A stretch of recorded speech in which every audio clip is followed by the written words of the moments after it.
Salut la famille, j'espère que vous allez bien, c'est moi Lucas. Salut. Nous allons ajouter une nouvelle rubrique à notre page, rubrique parcours, où chacun viendra expliquer comment il a fait pour pouvoir s'en sortir dans un nouvelle vie d'étudiant et qu'on sort le bac, l'après-bac, le futur et tout et tout. Donc soyez attentifs, soyez là, soyez avec nous.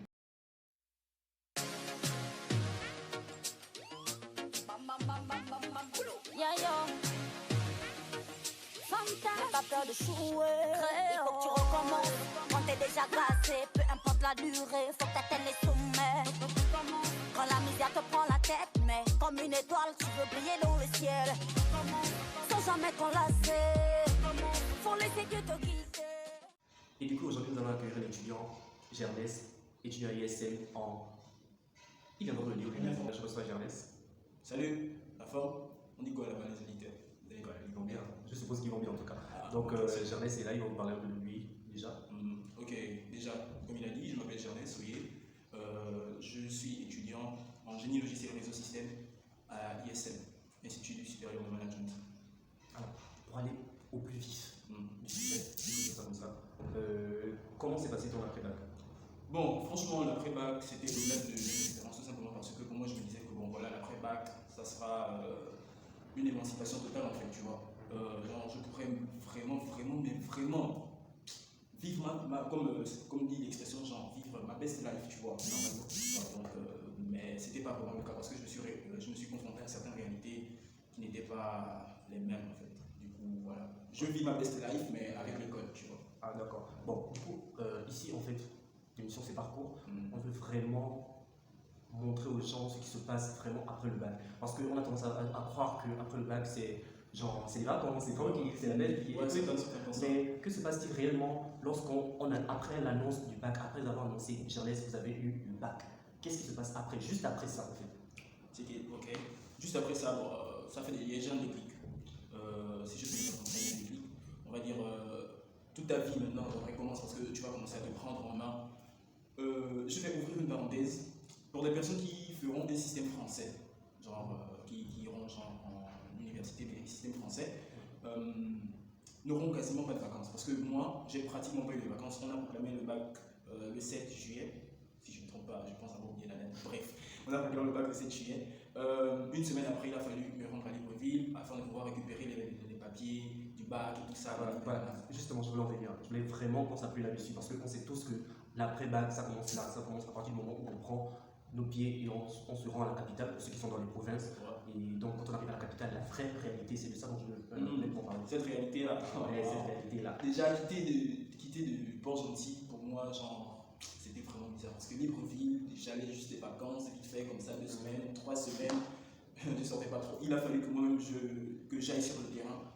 Quand je dis sur le terrain, c'est aller vraiment affronter, genre, Libreville, quoi. Les réalités, genre, les taxis, genre, les dépenses, les distances et tout ça. Parce que avec Port-Gentil, comme je disais, avec Port-Gentil, 10 000 francs, tu sors de chez toi, tu vas chez Adjuma, le taxi, c'est 100 francs. Tu le calmes, quoi. Mais à Libreville, si tu vas quitter genre au dégué pour aller manger au chaud d'un bon c'est le gaz. C'est vraiment le gaz, genre. Déjà là, tu as quoi 5 000 de taxi.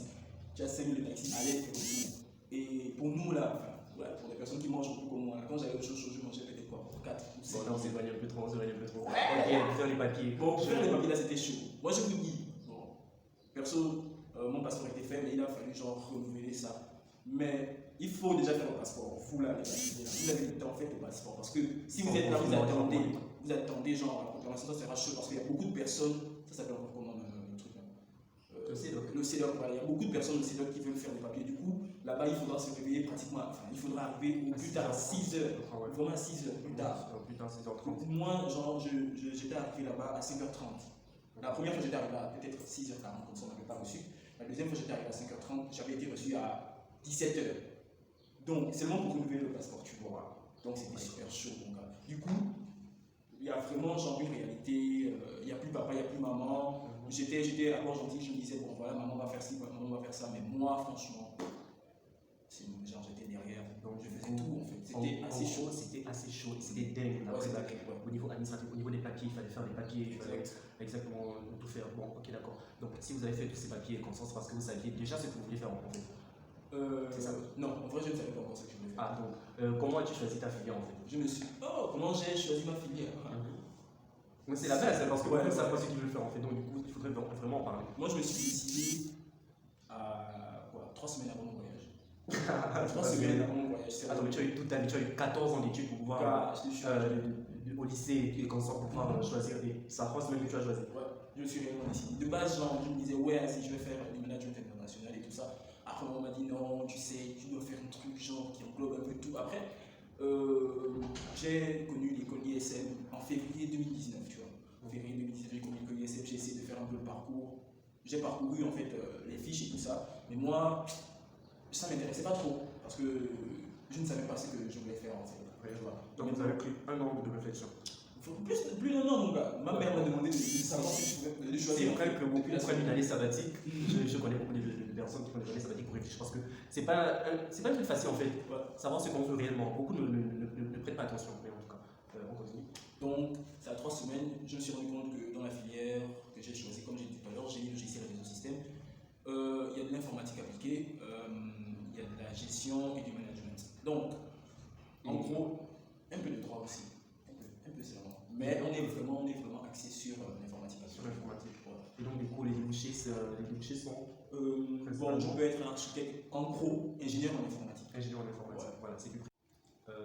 Bon, maintenant, êtes-vous satisfait de votre choix? Ouais, je suis satisfait en fait. Parce que à la base, mon père m'avait demandé de chercher un truc, enfin de continuer dans une filière que j'aime bien. Et sachant que j'aime bien l'informatique, j'aime les ordinateurs et tout, C'est la touche à base. tout, en fait. C'est ça le truc. C'est la base. Et je tiens à préciser que l'informatique, ce n'est pas des métiers qui sont voués à disparaître. Non, c'est vraiment l'avenir, l'informatique. Notamment au Gabon, c'est pas très super bien développé. Donc, du coup, il faut vraiment investir dans Dans la technologie. la technologie informatique. Voilà, donc du coup. Donc voilà, en fait, je suis satisfait. En bref, je suis satisfait. Ça veut pas dire que les gens ici à faire l'informatique. Et vous avez un bac? Un bac B.